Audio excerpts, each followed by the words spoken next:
मोहतरम नाजरीन, आप देख रहे हैं सरप्रस्त न्यूज़। मैं हूं महबूब रज़ा सिद्दीकी। आप देख रहे हैं बेबाक राय विद महबूब रज़ा। आज बातें करेंगे 2024-25 का आम बजट। मरकज़ी वज़ीर बराए मालियात मोहतरमा निर्मला सीतारमन ने आज आम बजट पेश किया। इस बजट को लेकर के स्टार्टिंग से ही काफ़ी चर्चे थे। बहुत सारे मसले मसाइल पर इस बजट को लेकर बातें हो रही थी और हिंदुस्तान के अवाम और यहाँ की जनता को बहुत सारी उम्मीदें वाबिस्ता थी। मगर जैसे ही बजट का पिटारा खुला, मोहतरमा निर्मला सीतारमन साहिबा ने बजट पेश किया, आहिस्ते आहिस्ते लोगों की उम्मीदें टूटती हुई नज़र आई और मायूसियाँ फैल गई। ये बजट के बारे में अपोजिशन तो अपनी बातें रख रहे हैं और सरकार के साथ रहने वाले मंत्री और उनके सहयोगी, उनके हिमायती इसका बहुत शानदार, बहुत अच्छा बजट भी बोल रहे हैं। ये दो अलग अलग बातें हैं। अगर मैं अपनी ज़बान में से बात करूं और बताऊं कि ये बजट कैसा है, तो एक ही चीज़ मैं बोलूँगा, जैसा कि पुरानी शराब को नई बोतल में पेश किया जा रहा है, परोसा जा रहा है। और आगे चल करके एक समझाना चाहूँ तो आप सुने भी होंगे और बार बार आपने इस्तेमाल भी किया होगा, जैसा कि हमें खिलौना देके बहलाया जा रहा है, फुसलाया जा रहा है। ये उसी तरीक़ा का बजट है। इस बजट में कुछ भी नयापन, कुछ भी लचक नहीं है, कोई भी फ्यूचर प्लान की कोई भी इसमें कुछ भी नहीं है। और इस बजट में खासकर ख़वातीन हजरात बावर्ची खाने को लेकर के जिस तरीक़ा से वो रहती है, उसको कोई भी राहत के आसार नज़र नहीं आए। ये एक मामला हो गया। दूसरी तीसरी अहम बात, हिंदुस्तान के गरीब तबके, मज़दूर तबके, मुफलिसीन तबके को बिल्कुल ही नज़रअंदाज किया गया है। उनके लिए कोई भी अच्छा ब्लूप्रिंट नहीं बनाया गया। मज़दूर किसान के लिए तो बिल्कुल ही नहीं। भले सरकारें जो कुछ भी कहे, ऐसा कुछ भी नज़र होता हुआ नज़र नहीं आ रहा। बस पुरानी ट्रैक था, उसी ट्रैक पर फिर से मोहतरमा सीतारमन चल करके पास हो गई बजट दे करके। और हिंदुस्तान की अक़लियत, ख़ासकर मुसलमान और यहाँ की दलित, दोनों तबका को ही नज़रअंदाज किया गया है। हिंदुस्तान की अक़लियत और मुसलमानों का हिंदुस्तान की आज़ादी में जिस तरीक़ा से रोल रहा है, मगर लास्ट इस 10 सालों में जिस तरह से नज़रअंदाज किया गया है, और हद तो उस वक्त हो गई जब प्राइम मिनिस्टर तीसरी बार शपथ ले रहे थे वज़ारत उज़्मा का, और इनके दिगर वज़रा हजरात भी शपथ ले रहे थे। एक भी इनकी काबीना में, इनकी वज़ारत में एक भी कोई मुस्लिम वज़ीर ने शपथ नहीं लिया।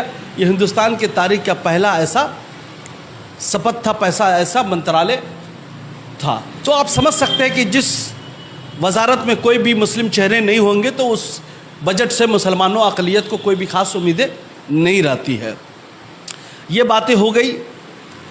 और बजट जैसे ही आया वैसे ही शेयर मार्केट शट से डाउन हो गया। कम से कम यहाँ के शेयर मार्केट के सरमायादारों को 10 लाख करोड़ का नुकसान हुआ। निफ्टी गिर गई और सेंसेक्स गिर गए। आप समझ सकते हैं कि कितना बड़ा नुकसान है, और शेयर मार्केट के लिए ये अच्छा शगुन नहीं साबित हुआ। दूसरी अहम बातें कुछ, एक चीज़ ज़रूर है कि राहुल गांधी जो अपोजिशन लीडर हैं, उन्होंने कहा ये कुर्सी बचाने का एक बजट है और इससे अवाम को कोई भी राहत नहीं है। और मगरबी बंगाल की चीफ मिनिस्टर मोहतरमा ममता बनर्जी साहिबा ने कहा ये बंगाल को नज़रअंदाज किया गया है, ये एंटी पुअर पीपुल, मतलब गरीब तबका के ख़िलाफ़ ये बजट है, बिल्कुल ही नज़रअंदाज कर दिया गया। और अभिषेक बनर्जी तृणमूल कांग्रेस के लीडरान ने कहा ये आंध्रा एंड बिहार का बजट है, अब बाकी कुछ का भी नहीं है। ये सारी बातें हैं, मगर इसमें कुछ चीज़ें सस्ती भी हुई है, कुछ चीज़ें महंगी भी हुई है। सस्ती चीज़ों में जैसे कैंसर की अद्वियात है, दवाइयाँ है, मेडिसिन्स है, वो सस्ती हुई है। और एक्सरे वगैरह में जो इस्तेमाल होते हैं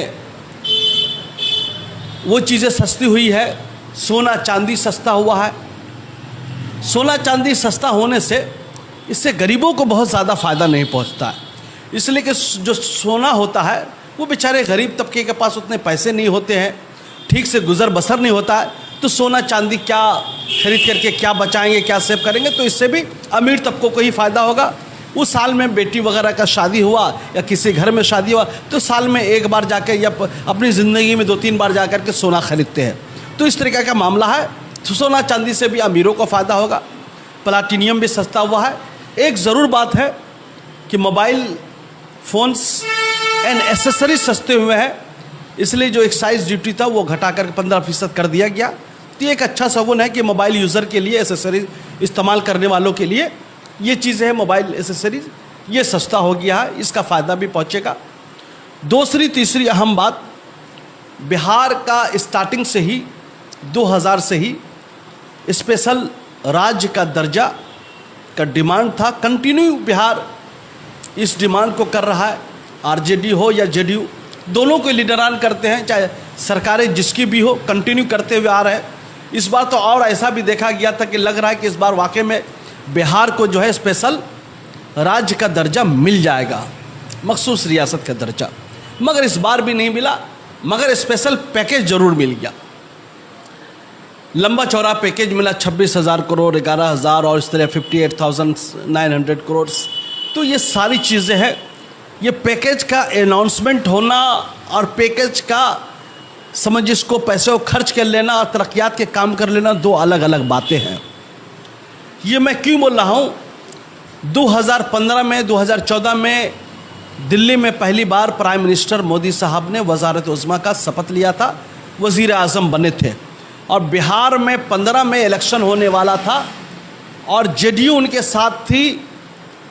एनडीए से अपना रिश्ता, मोदी जी से अपना रिश्ता तोड़ चुकी थी। तो बिहार में जब 15 में मोदी जी जब जाते हैं इलेक्शनी भाषण में, उससे पहले कबल आरा में अब स्पीच देते हुए कहते हैं, बिहार से अपने रिश्ते को जोड़ते हैं, बिहार के बारे में बताते हैं कि 50,000 दूं या और ज़्यादा, बार बार बोलते हैं। एक जुमले को बार बार वो रिकॉर्डिंग को सुनाते हैं, 50,000 या ज़्यादा, फिर बोलते हैं 60,000 या ज़्यादा, 70,000 या ज़्यादा, 80,000 या ज़्यादा। इस तरीक़ा से कहते कहते बिहार को देते हैं 1.25 लाख करोड़ का स्पेशल पैकेज। और उस पैकेज की कहाँ कहाँ खर्च करेंगे उसका भी शेड्यूल बना करके देते हैं कि इतने जो है रास्ते बनेंगे, नौजवानों को डेवलपमेंट के लिए उनको स्पेशल कोर्स करवाया जाएगा ताकि वो जो है रोज़गार मिल सके। तीसरी बात है एयरपोर्ट के लिए, सारी चीज़ें हैं। और मगर जब उस 1.25 लाख करोड़ के बजट के बारे में तखमीना करेंगे और उसको शेड्यूल को देखेंगे तो समझ में आएगा वो 1.25 लाख करोड़ का कुछ भी नहीं हुआ। और जो एयरपोर्ट पूर्णिया वगैरह के एयरपोर्ट की बातें कही गई थी, भागलपुर के विकास के बारे में बातें कही गई थी, वो पूर्णिया 2015 और 2024 आज तक पूर्णिया में कहीं भी कोई भी एयरपोर्ट नहीं बना। अब समझ लीजिए 15 और 24 9 साल कंप्लीट हो गए, और भी दिगर थे, सब खोल करके देख लीजिए, बोलने वाली बात नहीं है। तो फिर मैं एक चीज़ बिहार के रहने वाले बिहारी भाइयों से और नेताओं से भी कहना चाहता हूँ कि ये स्पेशल पैकेज से बहुत ज़्यादा खुश मत होइए। दिल को बहलाने के लिए गालिब ख्याल बहुत अच्छा है, सुनने में तो बहुत बड़े नंबर लग रहे हैं, मगर ये आपके हाथ में कितना आएगा नहीं आएगा कुछ भी समझ में नहीं आ रहा है। उससे पहले बोला गया था कि नया एयरपोर्ट पटना में बनाया गया था, वो काम शुरुआत है, चल रहा, अभी तक कंप्लीट नहीं हुआ है। बिहार झारखंड से जब बिहार से जब झारखंड अलग हुआ तो उस वक्त से ये स्पेशल राज्य का दर्जा को मांगा गया था। मांगने के वक्त में आधार क्या था, जितने भी मिनरल्स वगैरह मादनियात थे सब झारखंड में चले गए।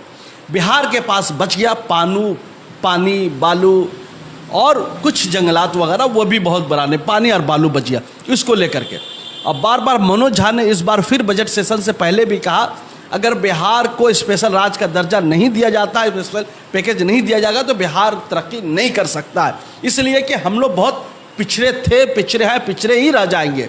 बिहार को इस्तेमाल सभी लोग कर रहे हैं। नीतीश कुमार स्पेशल राज्य का दर्जा दे रहे थे। बजट सेशन आने के बाद कहा कि बहुत अच्छा आपने स्पेशल पैकेज दिया, मगर आप समझ सकते हैं, हमने एक कहावत आपने सुनी होगी, जब बंदूक का लाइसेंस बड़े बुजुर्ग कह के गए, एक कहावत है, मुहावरा है, इसको हकीकत में मत लीजिएगा। जब बंदूक की लाइसेंस मांगनी हो तो तोप की लाइसेंस मांगिए।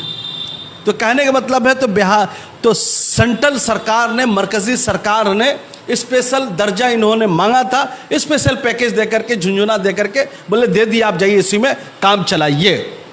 मगर शायद प्रधानमंत्री भी अच्छी तरीक़ा से समझ रहे हैं और निर्मला सीतारमण भी समझ रही है कि आज जो हमारी सरकार बची हुई है, नीतीश कुमार चंद्रबाबू नायडू के बैसाखी के जरिए में ही सरकार बची हुई है। अगर वो थोड़ा भी ज़रा भी बैसाखी को टानेंगे तो समझिए कि सरकार गिर जाएंगी, जिसका तस्करा बार बार मोहतरमा ममता बनर्जी शहीद दिवस के मन से भी किया, अखिलेश यादव ने भी किया और राहुल गांधी एंड टीम पूरे लोग ही कर रहे हैं। ये सच्चाई भी है।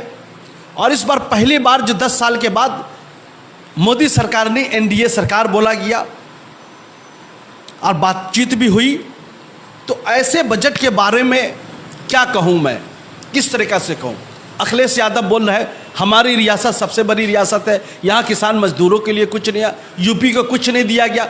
उधर चलते हैं महाराष्ट्र में 48 सीटें लोकसभा की सीटें हैं, इस साल इलेक्शन होने वाला है। उद्धव ठाकरे ने कहा कि भाई सबसे ज़्यादा टैक्स हमारी रियासत महाराष्ट्र से जाता है, मगर महाराष्ट्र का कोई नाम निशान नहीं। ममता बनर्जी साहिबा इधर कर रही है कि ये जो है ये बंगाल को नज़रअंदाज किया गया है, ये बिहार और आंध्र प्रदेश का ये समझिए कि ये बजट है। कांग्रेस अपोजिशन लीडर राहुल गांधी कर रहे हैं, ये कुर्सी बचाओ समझिए कि ये बजट है और इसमें राहत का, अवाम के लिए कोई भी राहत का सामान नहीं है। तो कुछ चीज़ें जो खास इस बजट में नज़रअंदाज रखा गया है, जिस पे से खास गौर फिक्र किया गया, उस चीज़ों को मैं नाम बताता हूँ। और ये चीज़ हर सरकारें करती है, जब जब सरकारें आती है इसके ऊपर करता ही है, काम करना भी पड़ता है। इसलिए कि सरकार को जो इतने टैक्स आते हैं तो ये जिम्मेदारी भी बनती है काम कर। इंफ्रास्ट्रक्चर के ऊपर ये लोग काम करेंगे, खास ध्यान देंगे, हेल्थ केयर के ऊपर खास ध्यान देंगे, रिन्यूएबल एनर्जी के ऊपर, एग्रीकल्चर एंड एक्वाकल्चर के ऊपर खास ध्यान देंगे, इस पर डेवलपमेंट के लिए काम करेंगे, एनर्जी के लिए करेंगे, रूरल डेवलपमेंट के लिए काम करेंगे और रेलवेज़ के लिए काम करेंगे। तो मेरे कहने का मतलब ये है कि जिस तरीक़ा से मोदी सरकार में, मोदी सरकार के रिजीम में रेलवे हादसा होते रहे, रेलवे एक्सीडेंट करती रही और रेलवे जिस तरीक़ा से लेट चलती रही, रेलवे का सिस्टम जो है पूरा चरमरा गया है और बेइंतहा मनमानी पैसेंजर से, ट्रैवलर से पैसा लिया गया। प्रीमियम तत्काल के नाम पर 2000 टिकट को 8000 लिया गया और प्लेटफॉर्म का टिकट भी रेट भी बढ़ा दिया गया, मगर फैसिलिटीज़ कुछ भी नहीं बढ़ी। अगर वाकई में प्रधानमंत्री, वज़ीर आज़म चाहते कि हिंदुस्तान तरक्की करे, हिंदुस्तान 5+ ट्रिलियन प्लस की इकोनॉमी बने, तो उसके लिए सबसे ज़्यादा ज़रूरी है ट्रांसपोर्टेशन का बेहतर तरीक़ा से अरेंजमेंट करना, नकलो हमल को ठीक करना। ट्रांसपोर्टेशन वो रोड ट्रांसपोर्ट्स भी है, एयर ट्रांसपोर्ट्स भी है और वाटर ट्रांसपोर्ट्स भी है और इस तरीक़ा से रेलवेज़ भी है। सबसे बड़ा रेलवे है। रेलवे का किसी मुल्क में तरक्की में बहुत बड़ा रोल होता है, मगर हमारी रेल व्यवस्था ही चरमरा गई है। ट्रेनें दिन ब दिन एक्सीडेंट कर रही है, ट्रेन में लोग मर रहे हैं, लोको पायलट वो अपने आप को जो है रेलवे के हुकाम से, रेलवे के मंत्री से, अपने आला अफसरान से वो खुश नहीं है जो रेलवे को चलाते हैं, रेलवे के जो ड्राइवर होते हैं। दूसरी अहम बात कि रेलवे लाइन तो बिछ रहा है, रेलवे लाइन ट्रैक को बिछाया जा रहा है, मगर ट्रेन लेट क्यों हो रही है, ये एक सवालिया निशान है। और ये गर्मी का सीज़न, बरसात का सीज़न, नॉर्मल सीज़न में, एक सर्दी के मौसम में ट्रेन अगर लेट होती तो समझ में आता है, फॉग था, शबनम था, ये था वो था, इसमें समझ में नहीं आया। मगर इस मौसम में, गर्मी के सीज़न में ट्रेन का लेट हो जाना, आप समझ रहे हैं कितना बड़ा 10-10, 12-12 लास्ट मंथ में मई जून में तो ऐसा देखा गया ट्रेन चालता, जितनी ट्रेनें गई, जो मैंने न्यूज़ भी बनाया था, कोई 10 घंटा लेट थी, कोई 12 घंटा, कोई 8 घंटा, कोई 9 घंटा। और ट्रेन के जो सिस्टम, ट्रेन के अधिकारी लोग थे, 3 घंटा 3 स्लॉट में बढ़ा रहे थे, कितना घंटा डिले था, एक साथ नहीं बढ़ाया उन्होंने। तो ये सारे मामलात हैं। अगर वाकई में चाहते हैं कि हिंदुस्तान तरक्की करे, रेलवे के नेटवर्क को ज़्यादा से ज़्यादा बिछाए, रेलवे के टाइम टेबल को और ठीक करे कि रेलवे ऑन टाइम चले, ट्रैक पर चले, एक्सीडेंट ना हो। एक्सीडेंट को कैसे रोका जाए, how to stop and prevent the accident, इसको कैसे, उसके ऊपर गौर व फिक्र करे। रेलवे में जो लाइन एक दूसरे लाइन को जोड़ती है, जहाँ जॉइंट सिस्टम है, जो दोनों एक ट्रैक दूसरे ट्रैक को जोड़ती है, वो सिस्टम को ठीक करे, इसलिए कि ज़्यादातर एक्सीडेंट वहाँ से भी होता है। आपने सुना होगा गोंडा में जो हुआ, एक ब्लास्ट हुआ, क्या चीज़ की ब्लास्ट की आवाज़ आई भाई। तो ये सब सारी चीज़ों को देखना ज़रूरी, समझना। लाखों लोग ट्रेन में लोग जो है नौकरी कर रहे हैं। ये नौकरी करने वाले, क्या उनसे काम लिया जा रहा है? जो हमारी टेक्निक होनी चाहिए, मॉडर्न टेक्निक, मॉडर्न टेक्नोलॉजी, उसके तहत पटरी ठीक है नहीं, या डब्बे है तो वो ठीक है कि नहीं, वो अप टू डेट है कि नहीं, दोनों का तालमेल है कि नहीं। अगर ये सारी चीज़ें नहीं है तो बेकार है, ट्रेन लेट चलेंगी, लोग आए दिन हादसे में मरते रहेंगे, कोई पूछने वाला हाल नहीं है, कोई पुरसाने हाल नहीं है। सरकार को तो ऐसा लग रहा है भाई हिंदुस्तान एक कसीर मुल्क, आबादी वाला मुल्क है, 140 करोड़ की आबादी है, कुछ लोग अगर मर भी जाएंगे हादसे में क्या फ़र्क पड़ता है। कभी लोग ट्रेन में मर रहे हैं, कभी बस के एक्सीडेंट में मर रहे हैं, कभी कुछ हादसे में मर रहे हैं, कभी बिल्डिंग गिरने से लोग मर रहे हैं, कहीं ना कहीं मर रहे हैं। मगर ये सरकार को, चाहे स्टेट की सरकार हो या मरकज़ी सरकार हो, दोनों सरकार को इस पर सोचने की ज़रूरत है। मरने हादसा को लेकर बोला, ट्रेन के बारे में तो सिर्फ तो सेंट्रल गवर्नमेंट को सोचना है। दूसरी अहम बात, मेट्रो लाइन का जो बड़े बड़े मेट्रोपॉलिटन सिटी में बिछाया जा रहा है नेटवर्क, इसको और भी तेज़ करने की ज़रूरत है। गवर्नमेंट को चाहिए इसके ऊपर और भी ज़्यादा फोकस करे, सिस्टम को ठीक करे। और हम बहुत लंबी लंबी बातें करते हैं, बड़ी बड़ी बातें करते हैं, एनर्जी की बातें करते हैं। आज भी बिहार यूपी में एनर्जी, इलेक्ट्रिसिटी, पावर का तो ऐसी हालत है कि 24 घंटा में 10 घंटा रह रहा है, कभी 12 घंटा, कभी 14 घंटा नहीं। अगर लाइन है तो वोल्टेज नहीं है, पावर वो नहीं है, और कभी लाइन नहीं है, कुछ भी थोड़ा सा आंधी तूफान आने से लाइन 10 12 घंटा। तो ये नीतीश कुमार जी को भी सोचने की ज़रूरत है कि हम किस तरीक़ा से पूरे गांव विलेज तक इलेक्ट्रिसिटी पहुंचाए। सिर्फ पोल पहुंचा देने से इलेक्ट्रिक का पोल बिछ गया, लग गया, वो काम नहीं होगा, लाइनें भी रहनी चाहिए। इसके लिए भी गवर्नमेंट को सोचने की ज़रूरत है। आप वाईफाई की बातें कर रहे हैं, कि नेटवर्क की बातें कर रहे हैं, मोबाइल एसेसरीज़ की बातें कर रहे हैं, सस्ता कर रहे हैं, मगर नेटवर्क आपका कहाँ है? नेटवर्क नहीं मिलता है। आप चले जाइए तो टावर को सर्च करने में, नेटवर्क को सर्च करने में आपका हालत बिगड़ जाएगा। आप सही तरीक़े से बात नहीं कर सकते हैं, ऑफलाइन बात नहीं कर सकते, ऑनलाइन व्हाट्सअप और वीडियो कॉल तो बात छोड़ दीजिए। हम आज भी बहुत पीछे हैं। ये आगे कैसे बढ़ेगा, ये हुकूमत को चाहिए इसके ऊपर ब्लू प्रिंट बनाए। मोहतरमा सीतारमन जो फाइनेंस मिनिस्टर है, वज़ीर मालियात है, वित्त मंत्री है, इसके ऊपर गौर व फिक्र करे। बिहार का बड़ा मामला रास्ते सड़क का है। सिर्फ बड़े बड़े नेशनल हाईवे बना दिया, बाकी सड़कों की हालत देख लीजिए। गांव में, विलेज में, डिस्ट्रिक्ट्स की जो बाईलाइन, जो स्टेट का नेशनल हाईवे है, वो इतनी ख़राब हालत में है जो मैं आपको बता नहीं सकता हूँ। दूसरी तीसरी बात, इलेक्ट्रिक का आज भी बहुत ज़्यादा प्रॉब्लम है, नेटवर्क का प्रॉब्लम है, लाइन का प्रॉब्लम है। मगरबी बंगाल की बातें मैं करूँ तो मगरबी बंगाल को जिस तरीके से मरकज़ी सरकार नज़रअंदाज कर रही है, ये बात ठीक नहीं है। इसलिए कि बंगाल जो है, कलकत्ता शहर, ये हिंदुस्तान के टॉप मोस्ट सिटियों में आता था। इसको नज़रअंदाज करके आप बहुत ज़्यादा जो है हिंदुस्तान को तरक्की नहीं करवा सकते। हिंदुस्तान की तरक्की में मगरबी बंगाल, खासकर कलकत्ता शहर का भी बहुत बड़ा रोल रहा है। तो इस तरीक़े से नज़रअंदाज कर देना वो बिल्कुल ही ठीक नहीं। मैं देख रहा हूँ यहाँ के रेलवे काफ़ी दिनों से जो है पड़ा हुआ, अभी तक कोई काम कंप्लीट हो चुका, आधा अधूरा बैठ करके रहा हुआ। तो ये समझिए कि काम को जल्दी शुरू करे, काम को जल्दी ख़त्म करे, काम को ऑनलाइन लेकर के आए। और एक बात, लास्ट महीने में हमने देखा बिहार की अच्छी खासे ब्रिज जो है, पुल, वो गिर गया, वो टूट गया। अब समझ रहे कितनी बड़ी बात है। मगर लोगों को अफसोस तक नहीं है, मंत्री को अफसोस तक नहीं है, चीफ मिनिस्टर को अफसोस तक नहीं है, जिस डिपार्टमेंट में आता है उसको अफसोस तक नहीं। खाली बोल दिया कि हम लोग इस पर जांच करेंगे, जांच है किसने क्या क्या नहीं, किसकी क्या, उसको सज़ा देंगे। सिर्फ बोल देने से कुछ नहीं होता है। उसी तरीक़ा से रेलवे में कोई हादसे होते हैं तो रेलवे मिनिस्टर आते हैं, बोले कोई भी मुजरिम को बख्शा नहीं जाएगा, जिसकी भी गलती होगी उसको सजाएं मिलेगी। तो ये सिर्फ हम कहते हैं, प्रैक्टिकल नहीं हो पाते हैं। ये अफसोस की बात है। मुल्क तरक्की उसी वक्त करेगा जब यहाँ के अनएम्प्लॉयमेंट को दूर करेंगे, बेरोज़गारी को दूर करेंगे, नौजवानों के लिए कुछ खास करेंगे तो होगा, और ईमानदारी के साथ करना होगा।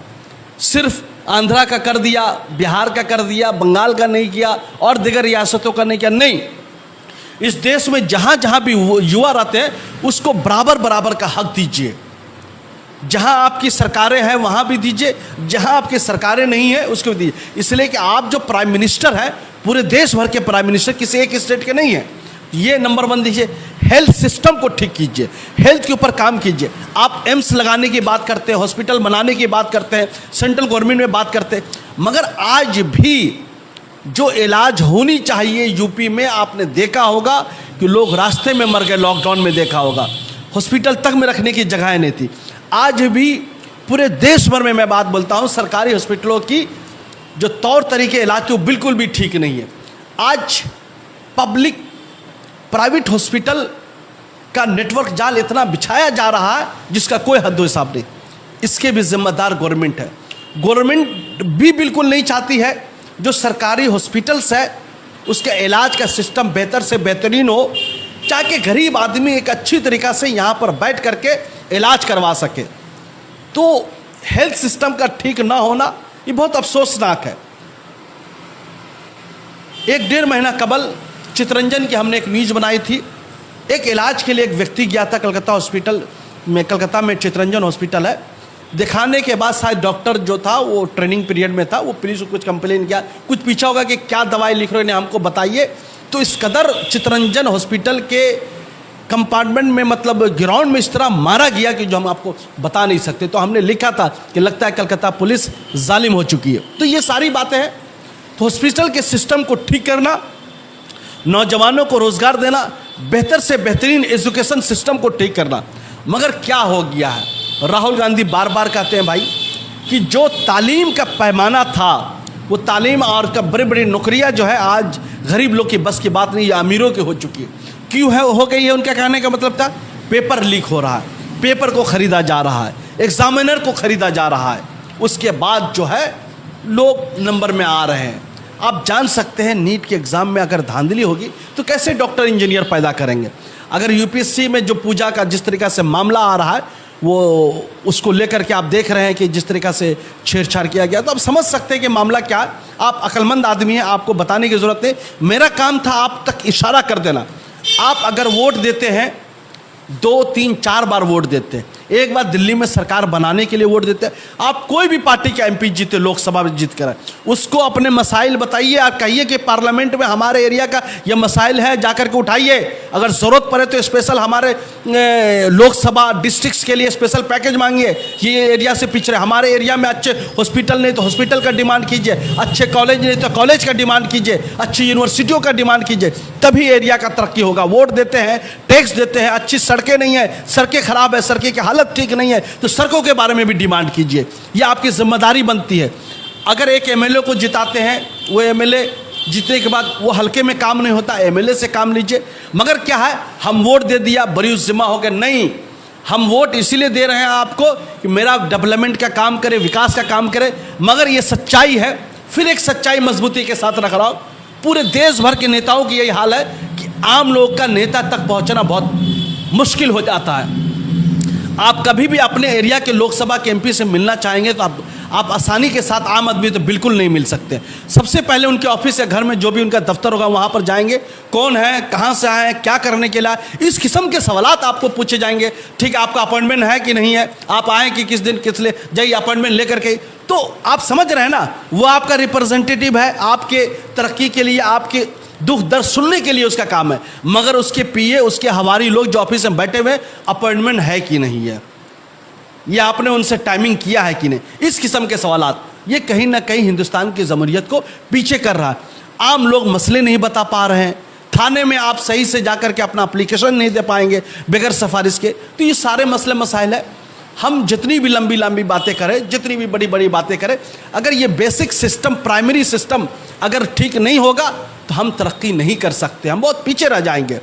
मतलब कहने का मतलब यह है, अगर एक पावरफुल एरिया का समाज सेवी व्यक्ति, ये एक पावरफुल आदमी, ये एक आम नागरिक भी अगर आपके पास जाता है तो जिस तरीक़ा से सम्मान एक सोशल एक्टिविस्ट, ये एक अच्छे लोग को देते हैं, उसी तरह आम इंसान को भी रिस्पेक्ट दीजिए। यही हाल थाना में भी होनी चाहिए, यही हॉस्पिटल में भी होनी चाहिए, ये एजुकेशन के इदारों में होनी चाहिए। ये सिस्टम को ठीक करना है।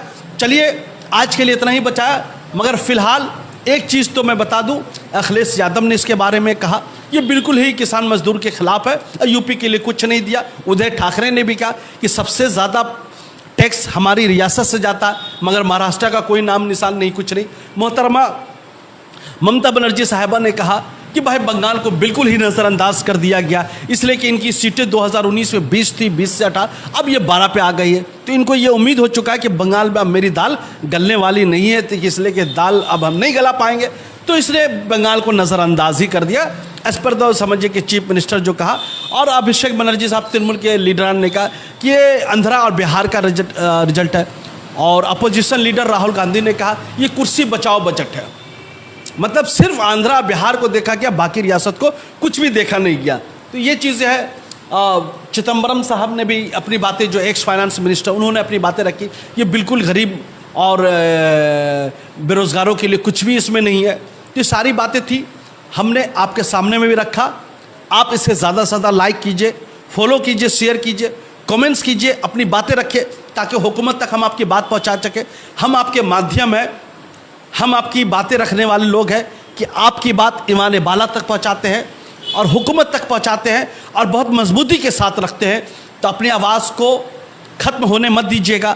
इसका मतलब है इसे शेयर कीजिएगा, लाइक कीजिएगा, कमेंट्स कीजिएगा, हमारे हौसले को बढ़ाइए, ताकि और भी दीगर मुद्दे पर खुल करके बात कर सके। और भी बजट के ऊपर हम लोगों की राय लेंगे, लीडर से भी बातें करेंगे, जनता की बातें करेंगे, क्या आपको मिला है, नहीं मिला है। दीजिए महबूब रजा सिद्दीकी इजाज़त। थैंक यू वेरी मच हमारे साथ जुड़ने के लिए, बहुत बहुत शुक्रिया। Welcome to K-Mall, a premium project by Kaleen Group. K-Mall is in the heart of Kolkata's electronic, garment and lifestyle hub, Khidirpur. K-Mall, which is designed as a world-class mall, is the outcome of endless effort of our experts, combined with modern superb techniques and new age design.